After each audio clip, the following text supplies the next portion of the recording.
some things you just have to go out and see, and a live-action version of a certain beloved Disney classic is one of them. It's been a long time since I've seen the original Beauty and the Beast, which was released in November 1991, only 22 days after I was born. Kudos if you can guess my exact birthday. So needless to say, there wasn't a whole lot I remembered about the animation and plot, other than the love conquers all storyline. And I have to say, this film brought me right back to childhood, and now I can't wait to see the old one again. I must have been at that age where I couldn't really comprehend much of what was actually going on in the movie, and it probably served just to keep me entertained at best. But from what I hear, the new 2017 film really captures the original story and music as faithfully as one hopes. There were only two things I was really watching out for based on some news stories and several social media posts I had seen. One was the reimagining of LeFou's character aspirations and admiration of Gaston, which was an awesome change for representation. Keep it up, Disney. The other was complaints I heard from people being disappointed in Emma Watson, just her singing not being the greatest and having a little auto-tune. First of all, Josh Gad was perfect as LeFou, and probably my favorite thing about this film. He was hilarious and stole every scene. And maybe it was my expectations,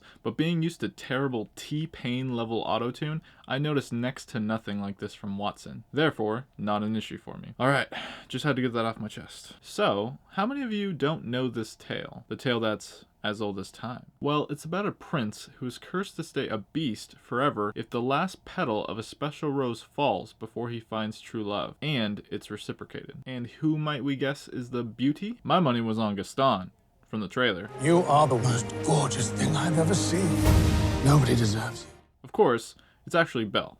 Yeah, that makes sense. I knew there would be singing, but I guess it's been a while since I've seen a musical, as the opening song was a bit out there for me. But once you get used to the type of film you're getting into, it becomes more natural and approachable. I enjoyed them all, especially the dance. That's the part where you're reminded why this story is so appealing all over the world, as you can't help but be entranced by the relationship and magical storytelling. With that said, this is a Disney movie, and if you haven't already seen it yet, I'd wait a little bit longer if you can. As a frequent movie theater goer, the more people that are packed into one auditorium, the more likely your viewing experience is disrupted. People talking, babies crying, and one thing I couldn't wrap my head around, a woman behind us with uncontrollable laughter.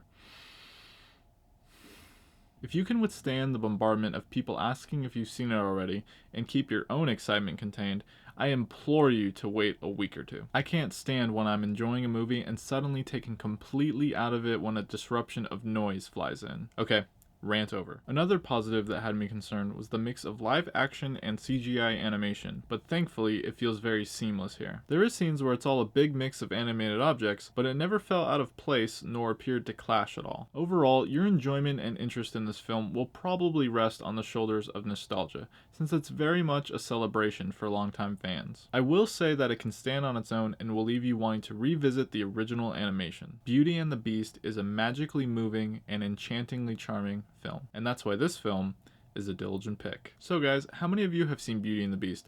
What Disney film should be remade next? My name is Dylan, and if you love entertainment, subscribe to my channel while this video ends, and send me a thumbs up before you go. Thanks for watching, and stay diligent.